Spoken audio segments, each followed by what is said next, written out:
Ustedes ya saben que a nosotros nos encanta en este espacio de la Reconquista contar la historia de la gente de a pie que iba reconquistando, es decir, repoblando territorios, la Reconquista a golpe de azada.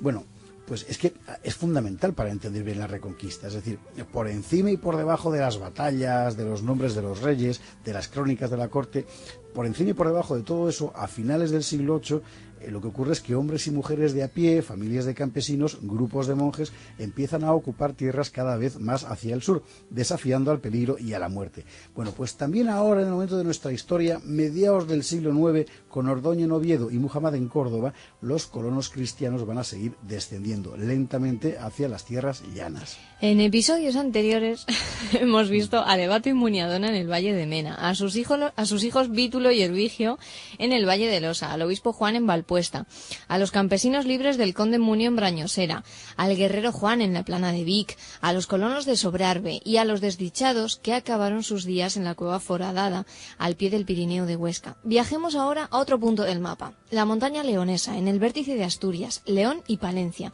También aquí los colonos cristianos empiezan a aventurarse hacia las tierras llanas y conocemos la aventura de uno de ellos, el audaz Purello.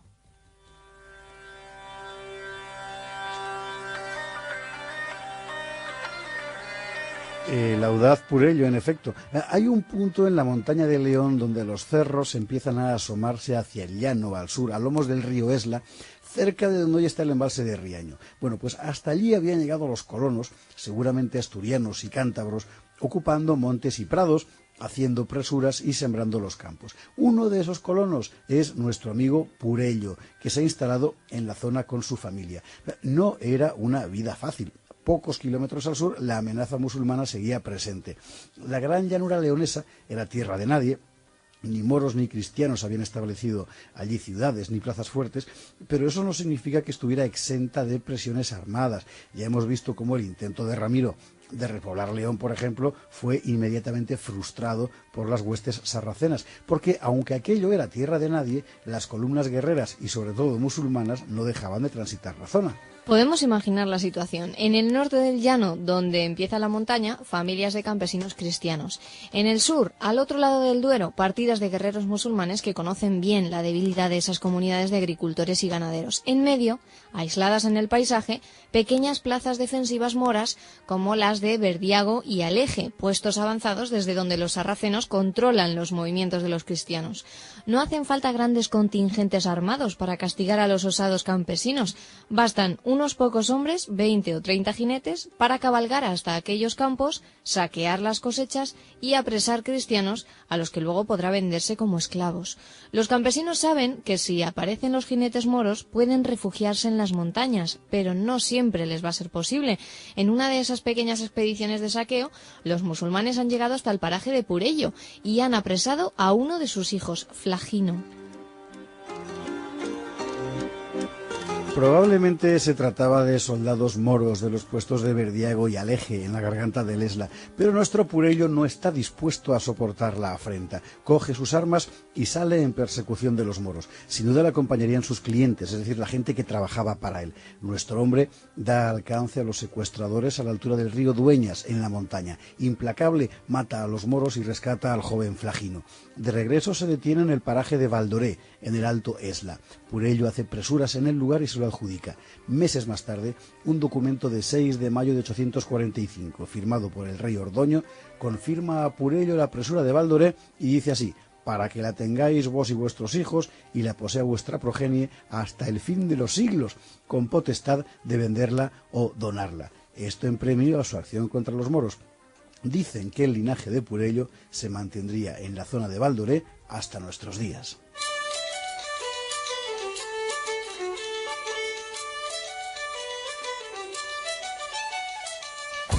A este Purello se le han atribuido muchas cosas, entre otras que fue gobernador de Astorga. La verdad es que de él solo conocemos a ciencia cierta lo que nos dice ese documento regio de 845, pero sí sabemos que la aventura de Purello se inscribe en un proceso más general, que es la repoblación del norte de León, un proceso que la corona asturiana alienta decididamente.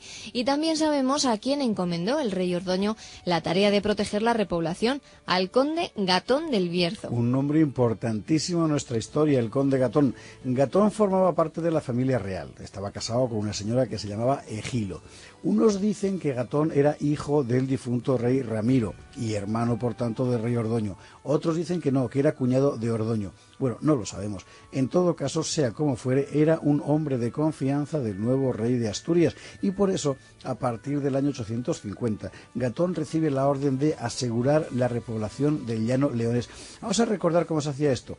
No es que las tropas cristianas lleguen, derroten a los moros y a continuación repueblen la tierra recuperada. No, la acción militar va después y tiene por objeto asegurar los territorios que han ocupado ya los colonos y dotar a esas tierras de una estructura política incorporándolas a la corona. Bueno, y así Gatón parte de Balboa, en el Bierzo, y se dirige hacia el sureste, Ponferrada, Astorga. Ahí en Astorga hemos de pararnos, una antiquísima ciudad, primero asturia y después romana, cabeza del tráfico de metales en la Hispania imperial, destruida en 456 durante las guerras entre godos y suevos, reconstruida inmediatamente por el obispo Toribo en 460, que hizo de ella su sede episcopal.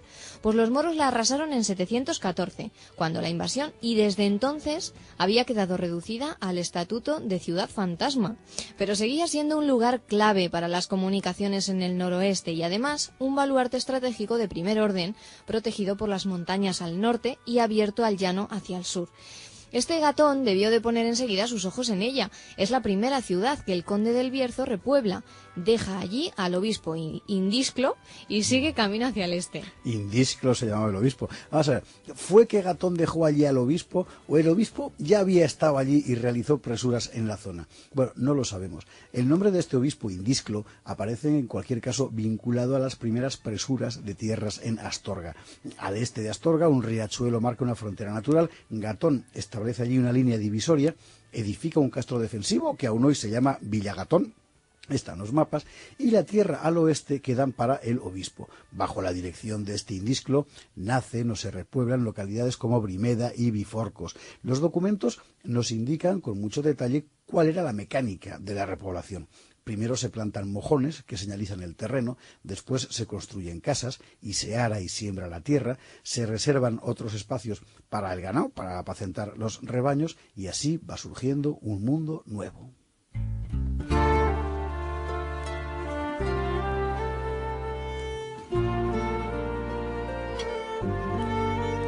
El movimiento repoblador es intenso. A la zona acuden numerosas familias, bercianos, por supuesto, en la estela del conde Gatón, pero también gallegos, asturianos y hasta mozárabes que abandonan al Andalus para unirse al reino cristiano del norte. Los monjes del monasterio de Samos aparecen en Bergido, entre las actuales Villafranca y Cacabelos. Nacen hasta 17 núcleos de población. Otros nombres aparecen en nuestra historia, con mucha frecuencia envueltos en conflictos por la propiedad de las tierras colonizadas. Cerca de Astorga, en Combarros, un berciano llamado Catelino ara unas tierras aparentemente abandonadas y las toma como presura. Pero esas tierras forman parte de la presura de Indisclo, del obispo, que las reclama. Indisclo pone un pleito a Catelino, el conde Gatón, que es el delegado del poder real, ha de actuar como juez, y Gatón dará la razón al obispo. La noticia es interesante porque nos señala una primera fuente de conflictos entre la presura por delegación regia y la presura popular, es decir, la que los campesinos realizaban por su propia cuenta. Y esto a su vez nos confirma el protagonismo del pueblo, que iba haciendo la reconquista a golpe de azada. Hay que decir que Gatón del Bierzo tuvo éxito en su tarea, pero un acontecimiento imprevisto iba a apartarle temporalmente de ella. En el verano de 854, el rey Ordoño le da orden de acudir con sus ejércitos a Toledo, porque los toledanos, lo contábamos ayer, en guerra con Córdoba, han pedido ayuda a Oviedo, y Oviedo se la tiene que prestar. Esa era la nueva misión del conde Gatón del Bierzo. Poco podía imaginar el eficaz repoblador del norte que el destino le había preparado una tragedia.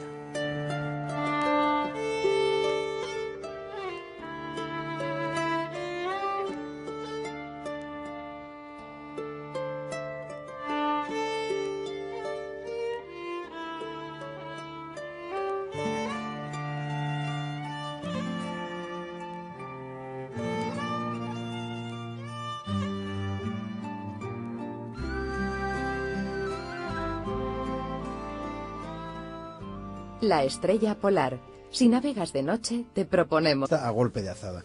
Bueno, Pues es que es fundamental para entender bien la Reconquista, es decir, por encima y por debajo de las batallas, de los nombres de los reyes, de las crónicas de la corte, por encima y por debajo de todo eso, a finales del siglo VIII, lo que ocurre es que hombres y mujeres de a pie, familias de campesinos, grupos de monjes, empiezan a ocupar tierras cada vez más hacia el sur, desafiando al peligro y a la muerte. Bueno, pues también ahora, en el momento de nuestra historia, mediados del siglo IX, con Ordoño en Oviedo y Muhammad en Córdoba, los colonos cristianos van a seguir descendiendo lentamente hacia las tierras llanas. En episodios anteriores hemos visto a Levato y Muniadona en el Valle de Mena, a sus hijos Vítulo y Hervigio en el Valle de Losa, al obispo Juan en Valpuesta, a los campesinos libres del conde Munio en Brañosera, al guerrero Juan en la plana de Vic, a los colonos de Sobrarbe y a los desdichados que acabaron sus días en la cueva foradada al pie del Pirineo de Huesca. Viajemos ahora a otro punto del mapa, la montaña leonesa, en el vértice de Asturias, León y Palencia. También aquí los colonos cristianos empiezan a aventurarse hacia las tierras llanas y conocemos la aventura de uno de ellos, el audaz Purello.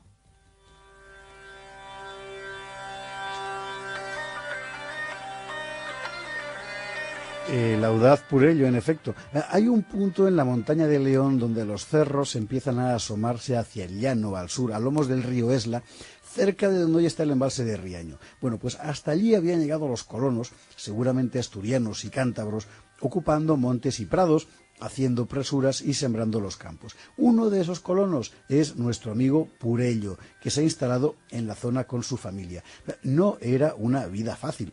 Pocos kilómetros al sur, la amenaza musulmana seguía presente. La gran llanura leonesa era tierra de nadie. Ni moros ni cristianos habían establecido allí ciudades ni plazas fuertes, pero eso no significa que estuviera exenta de presiones armadas. Ya hemos visto cómo el intento de Ramiro de repoblar León, por ejemplo, fue inmediatamente frustrado por las huestes sarracenas, porque aunque aquello era tierra de nadie, las columnas guerreras y sobre todo musulmanas no dejaban de transitar la zona. Podemos imaginar la situación. En el norte del llano, donde empieza la montaña, familias de campesinos cristianos. En el sur, al otro lado del Duero, partidas de guerreros musulmanes que conocen bien la debilidad de esas comunidades de agricultores y ganaderos. En medio, aisladas en el paisaje, pequeñas plazas defensivas moras como las de Verdiago y Aleje, puestos avanzados desde donde los sarracenos controlan los movimientos de los cristianos. No hacen falta grandes contingentes armados para castigar a los osados campesinos. Bastan unos pocos hombres, 20 o 30 jinetes, para cabalgar hasta aquellos campos, saquear las cosechas y apresar cristianos a los que luego podrá venderse como esclavos. Los campesinos saben que si aparecen los jinetes moros pueden refugiarse en las montañas, pero no siempre les va a ser posible. No era una vida fácil. Pocos kilómetros al sur, la amenaza musulmana seguía presente. La gran llanura leonesa era tierra de nadie. Ni moros ni cristianos habían establecido allí ciudades ni plazas fuertes, pero eso no significa que estuviera exenta de presiones armadas. Ya hemos visto cómo el intento de Ramiro de repoblar León, por ejemplo, fue inmediatamente frustrado por las huestes sarracenas, porque aunque aquello era tierra de nadie, las columnas guerreras y sobre todo musulmanas no dejaban de transitar la zona. Podemos imaginar la situación. En el norte del llano, donde empieza la montaña, familias de campesinos cristianos. En el sur, al otro lado del Duero, partidas de guerreros musulmanes que conocen bien la debilidad de esas comunidades de agricultores y ganaderos. En medio, aisladas en el paisaje, pequeñas plazas defensivas moras como las de Verdiago y Aleje, puestos avanzados desde donde los sarracenos controlan los movimientos de los cristianos. No hacen falta grandes contingentes armados para castigar a los osados campesinos. Bastan unos pocos hombres, 20 o 30 jinetes, para cabalgar hasta aquellos campos, saquear las cosechas y apresar cristianos a los que luego podrá venderse como esclavos. Los campesinos saben que si aparecen los jinetes moros pueden refugiarse en las montañas, pero no siempre les va a ser posible. En una de esas pequeñas expediciones de saqueo, los musulmanes han llegado hasta el paraje de Purello y han apresado a uno de sus hijos, Flagino. Probablemente se trataba de soldados moros de los puestos de Verdiago y Aleje en la garganta del Esla, pero nuestro Purello no está dispuesto a soportar la afrenta. Coge sus armas y sale en persecución de los moros. Sin duda le acompañarían sus clientes, es decir, la gente que trabajaba para él. Nuestro hombre da alcance a los secuestradores a la altura del río Dueñas, en la montaña. Implacable, mata a los moros y rescata al joven Flagino.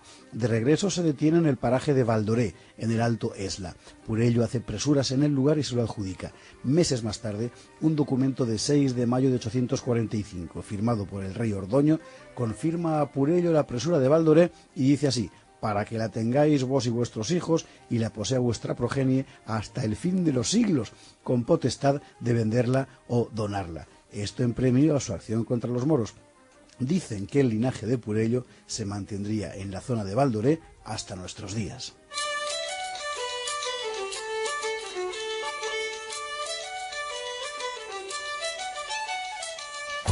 A este Purello se le han atribuido muchas cosas, entre otras que fue gobernador de Astorga. La verdad es que de él solo conocemos a ciencia cierta lo que nos dice ese documento regio de 845, pero sí sabemos que la aventura de Purello se inscribe en un proceso más general, que es la repoblación del norte de León, un proceso que la corona asturiana alienta decididamente. Y también sabemos a quién encomendó el rey Ordoño la tarea de proteger la repoblación, al conde. Ustedes ya saben que a nosotros nos encanta en este espacio de la Reconquista contar la historia de la gente de a pie que iba reconquistando, es decir, repoblando territorios, la reconquista a golpe de azada. Bueno, pues es que es fundamental para entender bien la reconquista, es decir, por encima y por debajo de las batallas, de los nombres de los reyes, de las crónicas de la corte, por encima y por debajo de todo eso, a finales del siglo VIII, lo que ocurre es que hombres y mujeres de a pie, familias de campesinos, grupos de monjes, empiezan a ocupar tierras cada vez más hacia el sur, desafiando al peligro y a la muerte. Bueno, pues también ahora, en el momento de nuestra historia, mediados del siglo IX, con Ordoño en Oviedo y Muhammad en Córdoba, los colonos cristianos van a seguir descendiendo lentamente hacia las tierras llanas. En episodios anteriores hemos visto a Levato y Muniadona en el Valle de Mena, a sus hijos Vítulo y Hervigio en el Valle de Losa, al obispo Juan en Valpuesta, a los campesinos libres del conde Munio en Brañosera, al guerrero Juan en la plana de Vic, a los colonos de Sobrarbe y a los desdichados que acabaron sus días en la cueva foradada al pie del Pirineo de Huesca. Viajemos ahora a otro punto del mapa, la montaña leonesa, en el vértice de Asturias, León y Palencia. También aquí los colonos cristianos empiezan a aventurarse hacia las tierras llanas y conocemos la aventura de uno de ellos, el audaz Purello.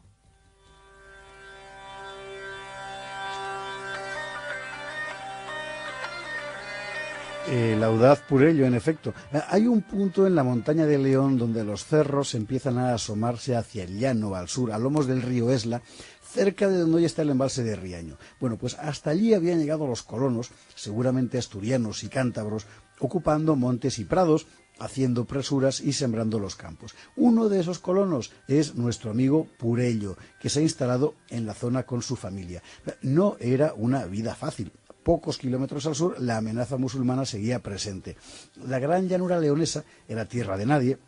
Ni moros ni cristianos habían establecido allí ciudades ni plazas fuertes, pero eso no significa que estuviera exenta de presiones armadas. Ya hemos visto cómo el intento de Ramiro de repoblar León, por ejemplo, fue inmediatamente frustrado por las huestes sarracenas, porque aunque aquello era tierra de nadie, las columnas guerreras y sobre todo musulmanas no dejaban de transitar la zona. Podemos imaginar la situación. En el norte del llano, donde empieza la montaña, familias de campesinos cristianos. En el sur, al otro lado del Duero, partidas de guerreros musulmanes que conocen bien la debilidad de esas comunidades de agricultores y ganaderos. En medio, aisladas en el paisaje, pequeñas plazas defensivas moras como las de Verdiago y Aleje, puestos avanzados desde donde los sarracenos controlan los movimientos de los cristianos. No hacen falta grandes contingentes armados para castigar a los osados campesinos. Bastan unos pocos hombres, 20 o 30 jinetes, para cabalgar hasta aquellos campos, saquear las cosechas y apresar cristianos a